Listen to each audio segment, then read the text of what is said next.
Without a life plan, it don't make no difference who you lay down with. You can lay down with a gorilla.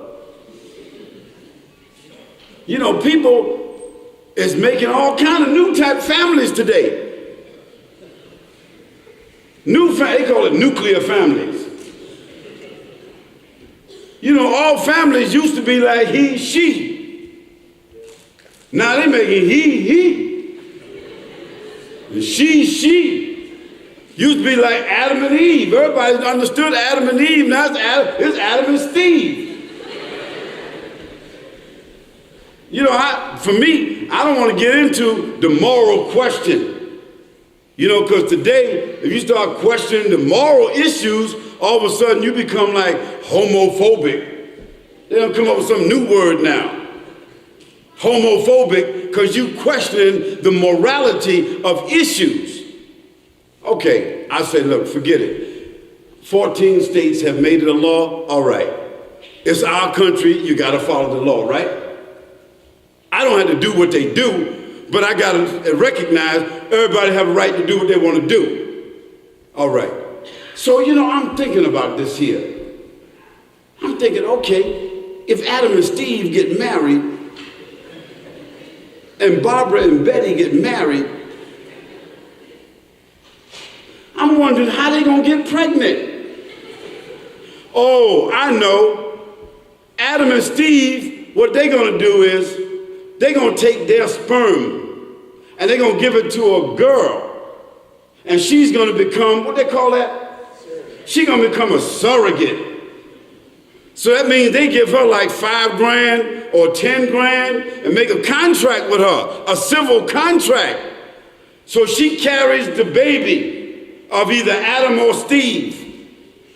And when the baby's born, they take the baby and give her the money, and she can't have no rights to the baby no more.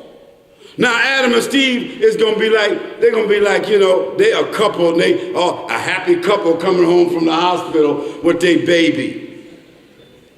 But I wonder to myself, Adam and Steve is happy because they got their rights from the Constitution. But what about the rights of the baby?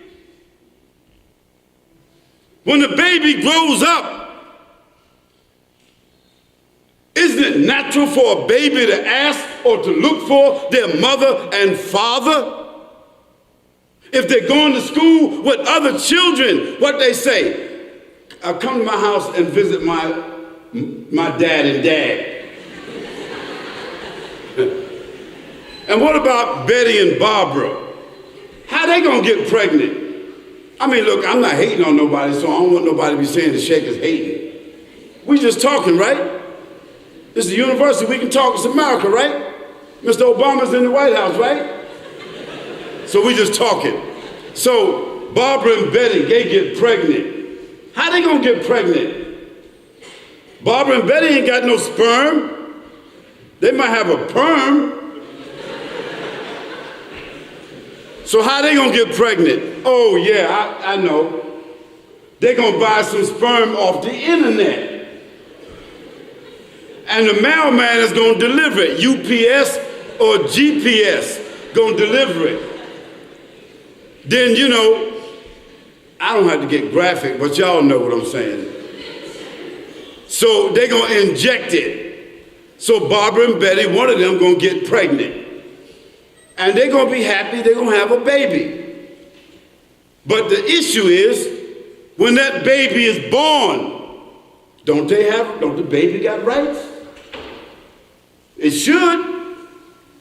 When they go to school and they meet other children, what they gonna say? Come home and meet my mom and mom?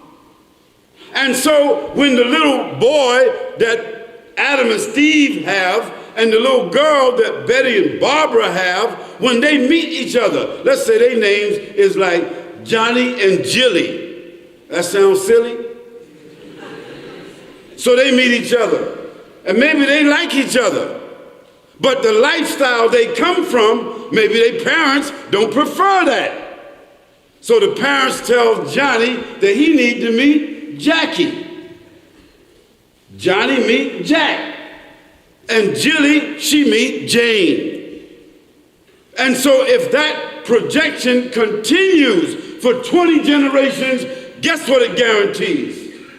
It guarantees the annihilation of the human race. And I'm against the annihilation of the human race. Therefore, I'm against anything that undermines the value and the existence of the human race. And I'm against the trivializing of the rights of the human beings that come about from those unnatural relationships. I'm against that. So I don't care. They can make it a law on the moon. I'm still against it.